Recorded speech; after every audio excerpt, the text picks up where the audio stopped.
Hello, welcome to Limit Studios, where we talk anything and everything in entertainment. I'm, of course, Lim himself. This is Crash, and this is my review for Episode 7 of Rings of Power. So, for those who haven't been following, and someone made a great comment about this on last week's episodes, that I need to make a playlist of all these, and I just haven't done it yet. I will make it, maybe after the finale. I will definitely have the playlist ready so y'all can see all 8 episodes. But simply, the show's been like this until it got to episode 4, and then it's been pretty consistent ever since. And I didn't like the way episode 6 ended because I just felt like with the characters that we built up, that just wouldn't have happened to me personally. I know I'm in the minority within there. Everyone was like, "Oh, episode 6 kicked ass all the way through." I was on that boat until the ending. Now, in this episode, I think I'm going to be in a minority again because I actually think I like this episode better than episode 6. I don't know. I say in my TikTok review, and I found we'll get backlash for this, but I was like, it was nice just seeing the characters hang out. Now, to elaborate on that, I know they weren't really hanging out. Everyone had a mission and an objective to get to. However, most of this was just really talking with your scene partner the whole entire time. Galadriel and the kid were talking. Elrond and Durin were talking, or Elrond and his wife.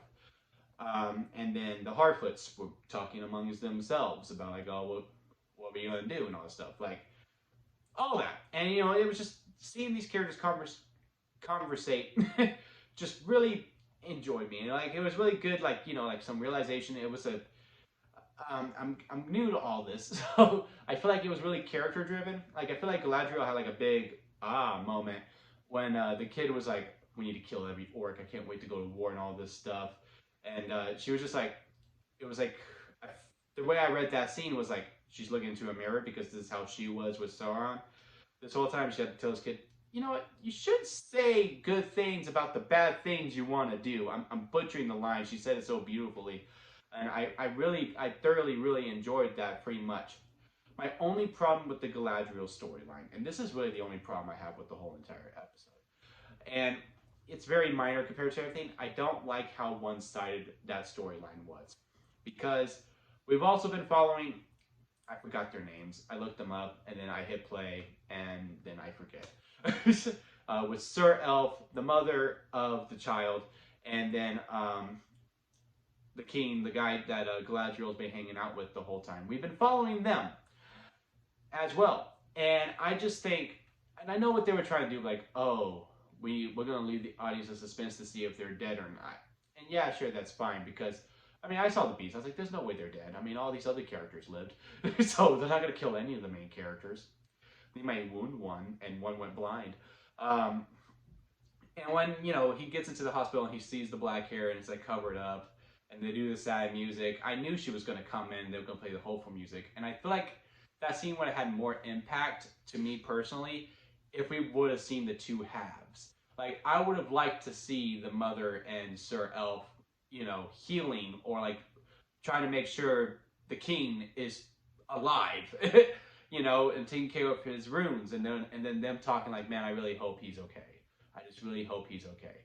And then like going back and forth with them when they meet up, I feel like that would have like meant a lot more, and I probably would have gotten emotional if they would have went that route. But they went the one-side route, and it was fine. I mean, again, I really liked the conversation between Galadriel and the kid. I just would have liked to added the mother, Sir Elf, and the king as well. And again, with Galadriel like basically looking into me like, okay, yeah, no, I kind of see where I went wrong with all this. And then Elrond and Durin. Man, again, they continue to be the best part of the whole show. I mean, they really do. Their whole conversation, like when they first like initially said goodbye after the king said, "Nah, I ain't gonna give him the crystals," and then he goes to set off. I actually got emotional. Like I teared up. I was like, "They're saying goodbye," and then Durin's like, "No, I am gonna help you," and then the whole time talking in the cave and all that. Really enjoyed all that stuff, and it's just so like. It's just so real. Like to me, that just feels so real. Like especially the conversation with him, talking with his wife, and then like she's like talking bad about his dad, and she goes, "I shouldn't say that because I don't like it when you do it to my mother." And he goes, "Well, your mother actually does have lice." I'm Like, I was just like, oh, that's just so cute. But yeah, really enjoyed that very much. And I don't really have any notes there. I don't know if he's losing his prince title to be king, because the wife used to talk about, you're going to be king of this realm soon. We're going to make a lot of changes. But the king took off his thing. I thought that was like, oh yeah, no, you're losing your title. It's going to go to one of your brothers. You're no longer the heir. I thought that's what it meant. Apparently it doesn't. So I'm still waiting to see the oomph behind that. And then the Harfoots. Here's my problem with the Harfoots. I like them. I do. To me, they're the second most enjoyable part behind Elrond and Durin. Really, I really do personally feel that way. However, even though I'm really enjoying their storyline, I'm still struggling to understand why are they there. Because it really feels like the writing room went, well, we need Harfoots or some form of hobbits in there, otherwise people are going to be mad. All right, they meet this guy who I still think is Gandalf. I still think it's young Gandalf. And they're gonna go on this journey and the meet is that guy Sauron? Because I don't think he is. And yeah, there we are. We're good. That's really what it feels like. And you know, I enjoyed their stuff for the most part. It was just all right. I don't feel either way towards them. I will say when it did cut to them though, I did feel the momentum hold a little bit, because again, I'm just struggling to understand, why are you here? And like, I was just hoping they would meet one of the other characters from the other storylines, just so like, all right, we're starting to connect. And now it just feels like really like it's a short story on its own. But overall, yeah, I really did enjoy the episode. I was never bored between it. Again, besides the Harfoot stuff, where it's the only time when I really felt the momentum stop. Otherwise, that pacing was really, really good. I really have no complaints with this episode at all. I am curious to see how they wrap this all up next week, because I feel like there's a lot they need to do.